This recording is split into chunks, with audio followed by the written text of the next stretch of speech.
सत श्री अकाल जी। हमारे चैनल मन की खुशी में आपका स्वागत है।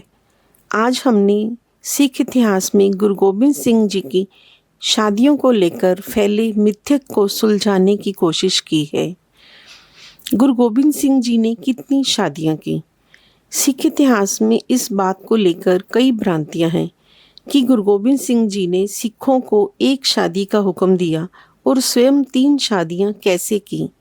कुछ बुद्धिजीवियों ने इस पर गहन शोध किया और पाया कि गुरु गोबिंद सिंह जी की पहली शादी 10 साल की उम्र में माता अजीत कौर जी से हुई, जो इतनी रूपमती थी कि उनका नाम शादी के बाद माता गुजरी जी ने सुंदरी रखा।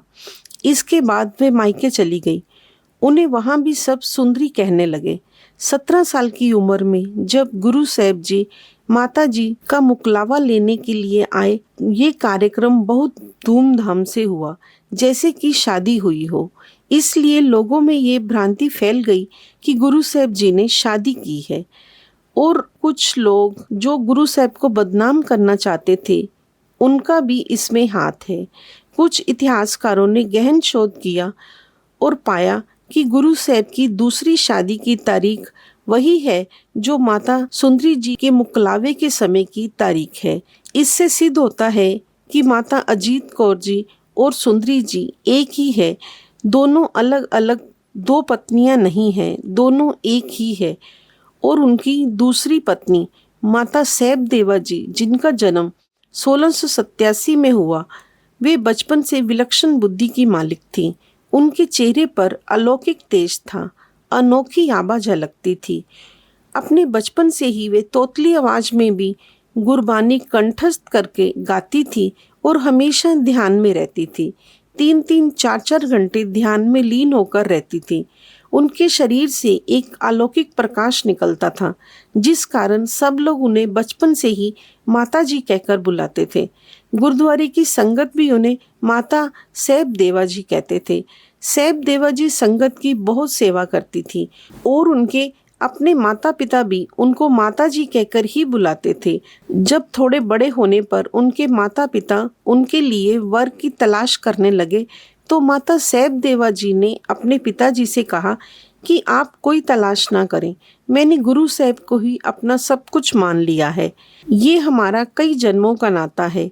ये सुनकर पिता ने सारी संगत से बात की और सारी संगत के साथ माता सैब देवा जी का डोला लेकर कन्यादान करने के लिए गुरु साहब के पास आनंदपुर साहब पहुंचे और उनके सामने कन्यादान का प्रस्ताव रखा। गुरु साहब ने सैब देवा जी के पिता रामू जी से कहा कि मैंने गृहस्थ धर्म से संन्यास ले लिया है और मैं ब्रह्मचर्य को धारण कर चुका हूँ, इसलिए हम किसी की जिंदगी को सुखों से वंचित नहीं कर सकते, इसलिए मैं शादी नहीं कर सकता हूँ। लेकिन सैब देवा जी ने अपने पिता से कहा, मुझे लौकिक शादी नहीं करनी है, अलौकिक रिश्ता चाहिए। उन्हें किसी भी रूप में गुरु साहब को अपना पति स्वीकार कर चुकी थी।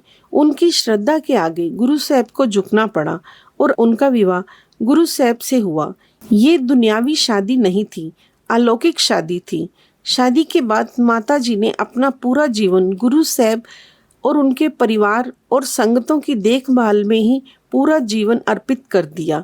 वे हर रोज गुरु साहब के दर्शन किए बिना अन्न जल ग्रहण नहीं करती थी।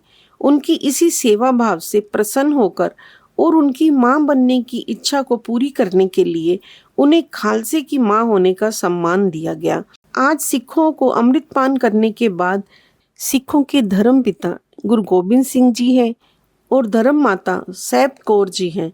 उम्मीद करते हैं आपको ये जानकारी पसंद आई होगी। गुरु साहब जी ने भी तौर पर एक ही शादी की थी। अगर कोई गलती हो गई हो तो क्षमा चाहते हैं। वाहिगुरु जी का खालसा, वाहिगुरु जी की फतेह।